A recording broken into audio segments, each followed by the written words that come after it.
محترم ناظرین، صاف دل انسان کی 5 نشانیاں کون کون سی ہیں اور ہمارے پیارے حضور نبی کریم صلی اللہ علیہ وآلہ وسلم نے اچھے انسان کی کون کون سی نشانیاں بیان فرمائی ہیں، ساتھ ہی ساتھ برے انسان کی کون کون سی نشانیاں بیان فرمائیں، یہ تمام باتیں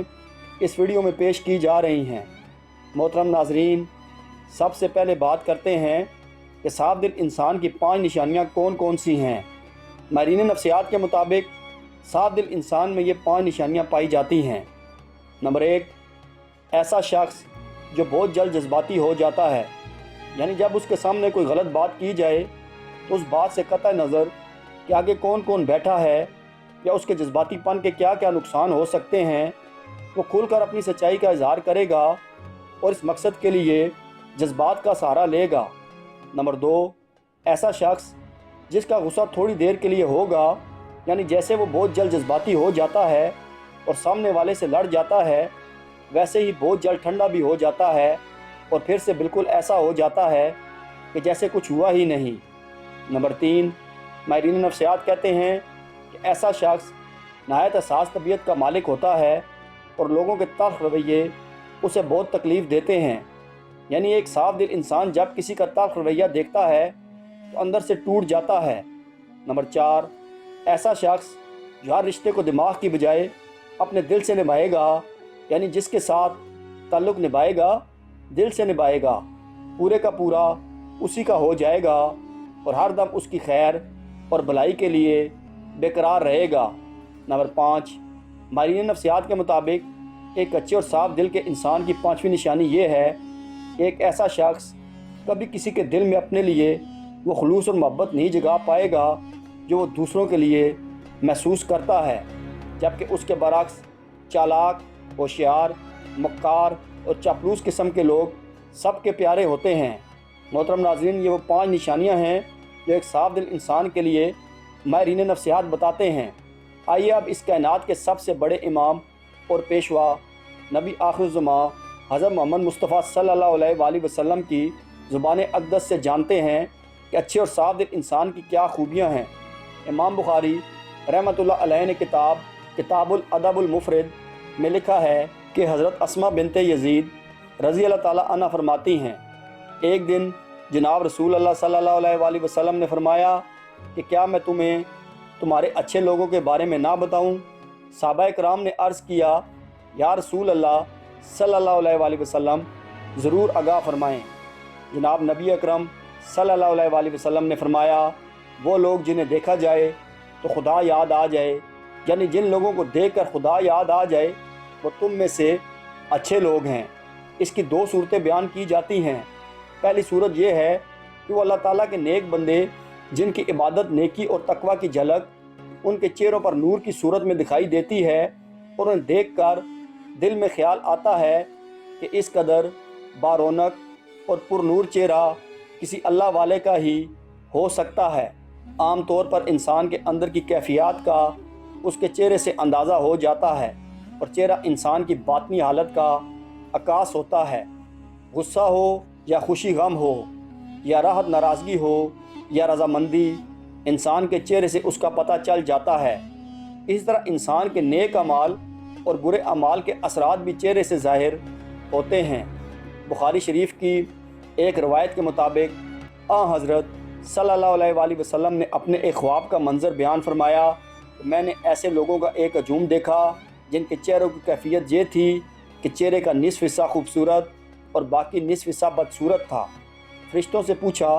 کہ یہ لوگ کون ہیں؟ انہوں نے بتایا، یہ آپ صلی اللہ علیہ وآلہ وسلم کی امت کے وہ لوگ ہیں جو اچھے اور برے اعمال غلط ملت کرتے رہے ہیں، اعمال صالح بھی انہوں نے کیے ہیں اور اعمال صیام میں بھی پیچھے نہیں رہے۔ ان کے نیک اعمال ان کے چہرے پر حسن کی صورت میں نظر آ رہے ہیں اور برے اعمال چہروں پر بدصورتی کے طور پر نمایاں ہیں۔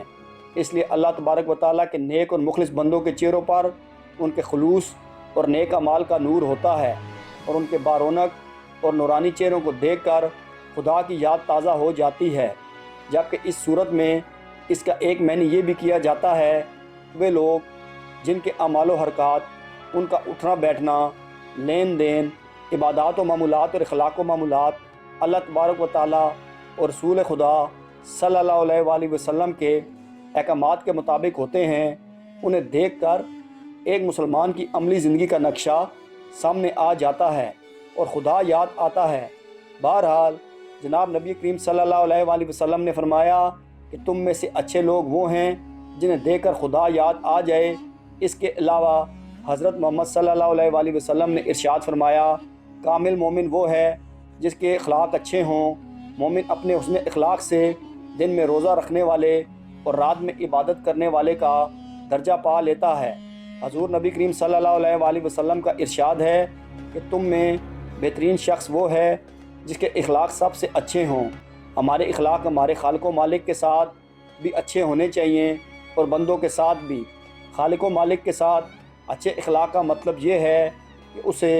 ایک جانیں، اس کا ہمسر کسی کو نہ بنائیں، جو مال اس نے دیا ہے اس میں سے اس کی راہ میں خرچ کریں، نماز کی پابندی کریں، یوم آخرت پر ایمان رکھیں، قرآن پاک اور دیگر آسمانی کتابوں پر ایمان رکھیں، اس کی حلال کردہ چیزوں کو حلال اور حرام کردہ چیزوں کو حرام جانیں، ہمیشہ اپنے خالق و مالک کا شکر ادا کرتے رہیں اور تکلیف پہنچنے پر صبر کریں۔ یہ اوصاف ہیں اچھے اخلاق والوں کا اپنے رب کے ساتھ۔ اس طرح ہمارے اخلاق بندوں کے ساتھ بھی اچھے ہونے چاہیے۔ اچھے اخلاق کے لیے علم کا ہونا ضروری ہے، اس لیے علم حاصل کریں اور اس علم سے لوگوں کو فائدہ پہنچائیں۔ ماں باپ کی فرما برداری کریں، انہیں کبھی جھڑکیں نہیں، ان کے ساتھ نرمی سے بات کریں، انہیں اف تک نہ کہیں، ان کی صحت کا خیال رکھیں، ان کو اپنے ساتھ رکھ کر ان کی خدمت کریں۔ بندوں کے ساتھ اچھے اخلاق میں یہ بھی ہے کہ رشتہ داروں کے ساتھ صلہ رحمی سے پیش آئیں،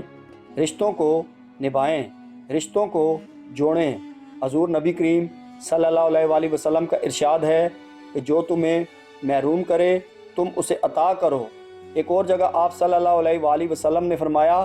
کہ لمبی عمر چاہتے ہو تو اپنے رشتہ داروں کے ساتھ صلہ رحمی کرو، اور اچھے اخلاق کی ایک علامت یہ بھی ہے کہ ہم اسلام میں پہل کریں، اسلام کو عام کریں، ہر جاننے والے اور انجان مسلمان کو سلام کریں، جبکہ آج یہ بات عام ہو چکی ہے، ہم صرف اسی کو سلام کرتے ہیں جس کو ہم جانتے ہیں۔ محترم ناظرین، جہاں نبی کریم صلی اللہ علیہ وآلہ وسلم نے اچھے لوگوں کی دو خصوصیات بیان فرمائیں، وہیں پر فرمایا کہ میں تمہیں تمہارے برے لوگوں کے بارے میں نہ بتاؤں۔ صحابہ کرام نے عرض کیا، یا رسول اللہ صلی اللہ علیہ وآلہ وسلم ضرور بیان فرمائیں۔ آپ صلی اللہ علیہ وآلہ وسلم نے 3 باتوں کا ذکر فرمایا۔ ایک یہ کہ چغلیاں کھانے والے، یعنی ایک دوسرے کی چغلی کرنے والے لوگ، چغلی کہتے ہیں ایک دوسرے کو خواہ مخواہ ان کی باتیں پہنچانے والے، ایک کی بات دوسرے کے آگے، دوسرے کی تیسرے کے آگے، اور تیسرے کی بات چوتھے کے آگے۔ اس کا ہمارے ہاں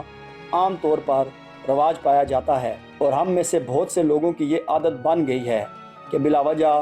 لوگوں کو یہ بتاتے رہتے ہیں کہ فلاں تمہارے بارے میں یہ کہہ رہا تھا اور فلاں جگہ تمہارے بارے میں یہ باتیں ہو رہی تھیں۔ بلا ضرورت ایسی باتیں کرنا شرعاً گناہ کبیرہ شمار کیا جاتا ہے، لیکن ہمارے ہاں سرے سے اس کو گناہ ہی نہیں سمجھا جاتا۔ حالانکہ یہ باتیں اکثر جھگڑوں کا باعث بنتی ہیں۔ ہمارے معاشرے میں ہونے والے بم تنازعات اور جھگڑوں کی وجہ تلاش کی جائے تو اکثر تنازعات کے پس منظر میں کوئی نہ کوئی چغلی کار فرما ہوتی ہے، چنانچہ یہ بہت برا عمل ہے اور اسے جناب نبی اکرم صلی اللہ علیہ وآلہ وسلم نے برے لوگوں کی علامت قرار دیا ہے۔ دوسری بات فرمائی کہ دوستوں کے درمیان فساد ڈالنے والے برے لوگوں میں شمار ہوتے ہیں۔ یہ بھی ایک معاشرتی بیماری ہے کہ چند دوست اکٹھے محبت و اعتبار کے ساتھ رہ رہے ہیں، اگر کوئی آدمی ان کے درمیان غلط فہمیاں ڈال کر ان کی دوستی کو دشمنی میں بدل دیتا ہے تو وہ بہت بری حرکات کا مرتکب ہوتا ہے۔ اسی طرح ایک خاندان محبت و اعتماد کے ساتھ زندگی بسر کر رہا ہے اور کوئی شخص دخل دے کر ان کی محبت و اعتماد کی فضا کو خراب کر دیتا ہے تو وہ کوئی اچھا کام نہیں کر رہا۔ محبت و اعتماد کی فضا خاندانوں میں ہو، دوستوں میں ہو، مشترکہ کام کرنے والے میں ہو، اس میں فساد ڈالنے والوں کو جناب رسول اکرم صلی اللہ علیہ وآلہ وسلم نے برے لوگوں میں شمار کیا ہے۔ تیسری بات حضور صلی اللہ علیہ وآلہ وسلم نے فرمائی کہ شریف اور باعزت لوگوں میں عیب تلاش کر کے انہیں بدنام کرنے والے بھی برے لوگ ہوتے ہیں۔ عیب اور کمزوری سے کوئی شخص پاک نہیں، لیکن اللہ تعالیٰ اپنے فضل و کرم کے ساتھ اکثر لوگوں کا پردہ رکھتے ہیں۔ اب ایک شخص عزت کے ساتھ زندگی بسر کر رہا ہے، لوگ اس کا احترام کرتے ہیں اور اسے اچھا آدمی سمجھتے ہیں، لیکن کوئی شخص بلا وجہ اس کی ٹو میں لگا رہتا ہے، کہ اس کی کوئی کمزوری ہاتھ لگے تو اسے بدنام کروں، اس کا کوئی عیب میرے علم میں آئے تو اس کا پروپیگنڈا کر کے اس کی عزت کو خراب کروں۔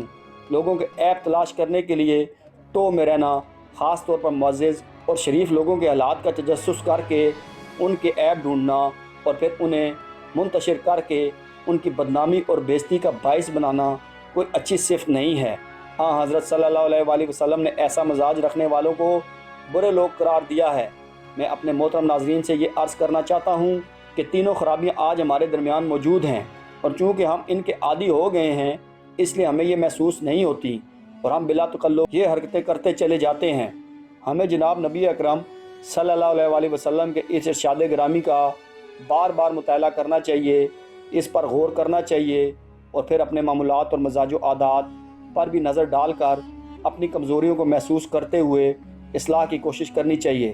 اللہ تبارک و تعالیٰ سے دعا ہے کہ ہمیں ان بڑی بڑی معاشرتی برائیوں سے محفوظ فرمائے اور ہمیں ان لوگوں کے راستے پر چلنے کی توفیق عطا فرمائے جن کو نبی کریم صلی اللہ علیہ وآلہ وسلم نے اچھے لوگ قرار دیا ہے۔ آمین۔